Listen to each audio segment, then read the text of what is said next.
તારીખ 16 માર્ચ 2025ના રોજ બપોરના સમયે આશરે 2 થી 3 વાગ્યા દરમિયાન ગામના ફરિયાદી મિલિંદ ભૂપેન્દ્રભાઈ ગાગુંડે રહેવાસીએ એક ઇન્દ્રપ્રસ્થ સોસાયટી કમલાનગર આજવા રોડ વડોદરા નાઓના અને તેમના મિત્ર દેવાભાઈ દેવી પૂજક નાઓ બાઇક લઈને તરસાલી બ્રિજથી આજવા બ્રિજ તરફ જતા હાઈવે ઉપર આવેલ જીરી ઓન કોમ્પ્લેક્સથી થોડા આગળ એક ઝૂંપડા પાસે ઉભા રહેલ તે દરમિયાન પોલીસની ઓળખાણ આપીને વિજયસિંહ પ્રવીણસિંહ રાઠોડ ઉંમર વર્ષ 34 રહેવાસી સિકોતરનગર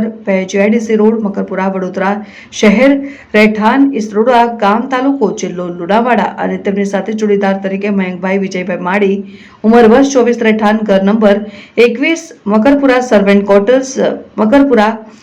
વડોદરા શહેર નાઓએ વિજય રાઠોડે ફરિયાદીની ફેક્ટ પકડીને જણાવેલ કે અહીં કેમ તમે આવ્યા છો, તું ખોટા ધંધા કરો છો તેમ કહી ફરિયાદીને ખોટા કેસમાં ફસાવી દઈશ તેવી ચીમકી ભય મૂકીને બળજબરીપૂર્વક ફરિયાદી પાસેથી ₹20,000 ઓનલાઈન ટ્રાન્સફર કરાવી લઈ